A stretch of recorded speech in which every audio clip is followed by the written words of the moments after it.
원래 고사를 했었는데요. 왜냐하면 모건 선생에 대해서 아는 게 거의 없습니다. 학장은 맡고는 있지만 다만 이제 최영선 교수님 논문을 보니까 춘추정신이 모건 선생님을 이해하는 핵심 포인트 중에 하나다 이렇게 말씀을 하셨습니다. 제가 춘추를 전공하고 있거든요. 책이나 이론만으로 이제 춘추를 공부하는 저의 입장에서 지식인은 어떤 시대 정신을 가지고 사명감을 가지고 시대에 대처해야 되는가, 이 사실은 모건 선생님 춘추 정신이 그 본보기가 되지 않을까 그런 생각을 합니다. 그래서 제가 이해한 모건 선생님 춘추 정신은 사실 최영선 교수님의 논문을 원래 훔쳐보고 그 책이 이해한 것이기 때문에 혹시 오해가 있다면 양해 부탁드리겠습니다. 먼저 이 모건 선생의 춘추 정신에 담긴 이 역사 의식은 사마천과 그 맥을 같이 하고 있는 듯합니다. 사마천의 사기를 다 읽어보셨겠지만 거의 피로선 역사서, 그 시대를 반영한 역사서라고 이야기를 합니다. 사마천은 그런 이야기를 합니다. 군주는 아버지가 되어서 춘추의 대의에 흥달하지 못하는 자는 반드시 최고의 악명을 뒤집었습니다. 그리고 신한 아들이 되어서 춘추의 대의에 흥달하지 못한 자는 반드시 찬탈이나 시의 필주나 사회의 악명에 빠지게 된다. 이런 말을 했습니다.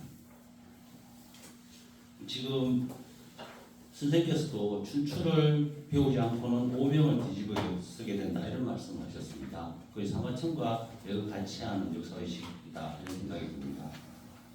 조선 후기에 조선이 진짜 대외적으로 극도의 혼란에 처했을 때 당시 대표적인 학자 중에 한주 이진상이라는 분이 계셨습니다.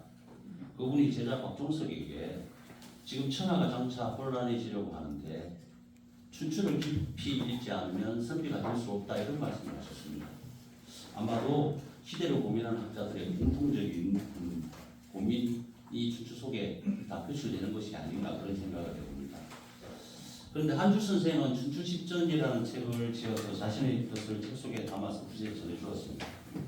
그에 비해 모건 선생은 저서가 보이지 않고 다만 공자가 말했던 나의 뜻은 춘추에 있고 나의 행동은 효경에 있다. 그 말 중에서 나의 뜻은 춘추에 있다. 이 말을 통해서 자신의 뜻이 춘추에 집약되어 있다는 의지를 분명하셨습니다. 이것이 사실은 정의천이라는 송대학자가 발견한 공자의 그 뜻과 일맥상통하는 부분이 있습니다. 정의천도 그런 말을 합니다. 우리가 시서 오경을 다 읽고 있지만 사실은 시와 서는 재미있는 표현입니다. 약의 처방전이나 비슷하고 한번 이론이라는 얘기죠. 처방전. 춘추는 약을 사용해서 질병을 치료하는 것과 같다. 직접 현실에서 작동하는 원리라는 거죠. 성현의 도를 활용하는 것은 전부 이 책 속에 있다. 그래서 춘추의 가치를 이야기했습니다. 아마 이 부분에 대해서 우리 모건 선생님도 동일한 생각을 가지셨던 것 같습니다. 그렇다면 과연 모건 선생이 풍부했던 뜻은 무엇이었을까요? 대종에서 나오셨는데 혹시 아시나요? 대종씨 진짜 갖고 있었던 뜻은 무엇일까? 그 뜻은 저서가 아니라 거의 시를 통해서 확인할 수밖에 없습니다. 모건 선생이 특별히 시를 통해 춘추 정신을 전한 것은 매우 주목할 만하다고 저는 생각을 합니다. 맹자가요 춘추에 대해서 이야기하면서 왕자의 자치가 소멸되자 시가 없어졌고 시가 없어진 뒤에 춘추가 지어졌다 이런 말을 했습니다. 시와 춘추를 연결을 했습니다. 물론 그 원래 의미는 왕자의 시가 사라진 것이 왕자의 권위가 몰락한 것이다 이런 의미고 권위를 회복하기 위해 춘추를 지었다 이런 의미이기도 합니다만 다른 한편으로 이 시가 지닌 시대적 공력을 이야기했습니다. 시는 다양한 의미를 담고 있지만 그 중에는 호평을 통한 비판과 칭찬을 통한 시대 정신을 표출하고 있습니다. 모건 선생이 매냥 호평하는 그것을 춘추의 견주라고 한다. 본인이 시대를 비판하는 것을 춘추의 견주라고 한다 이렇게 말씀하신 적이 있습니다. 자신의 호평을 시 속에 담아두려고 하는 의도는 아닌지 한번 생각해 볼 일입니다. 모건 선생의 춘추 정신에서는 사마천의 역사의식과 함께 공양의 의리를 많이 강조합니다. 혹시 들어보셨는지 모르겠지만 춘추에서 대표적인 의리를 이야기한 책이 공양전이라는 책이 있습니다.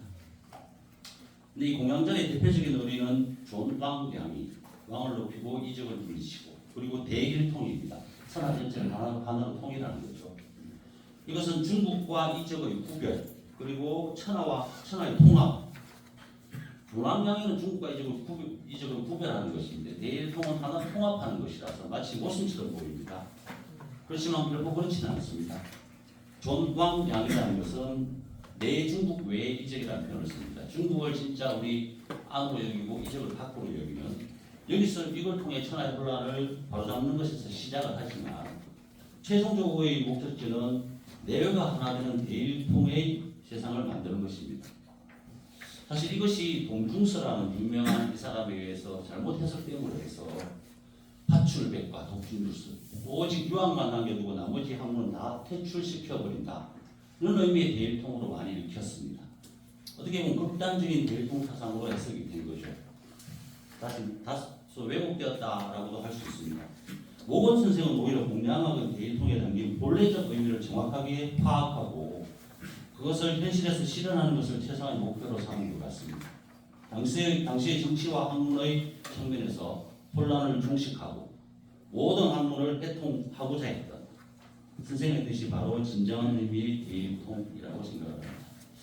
이러한 모건 선생의 뜻을 정확하게 이해하고 그 시대와 학문에서 선생의 가치가 무엇인지 정확하게 밝히는 것이 후학들의 역할이라고 생각합니다. 저도 미력하라마 이 역할에 참여해서 모건 선생의 가치를 밝히는 데 일조할 수 있는 날이 왔으면 좋겠습니다. 그리고 춘추를 좀 더 다시 한번 자세하게 읽어야 될 것 같다는 어떻게 보면 반성을 해봅니다. 감사합니다.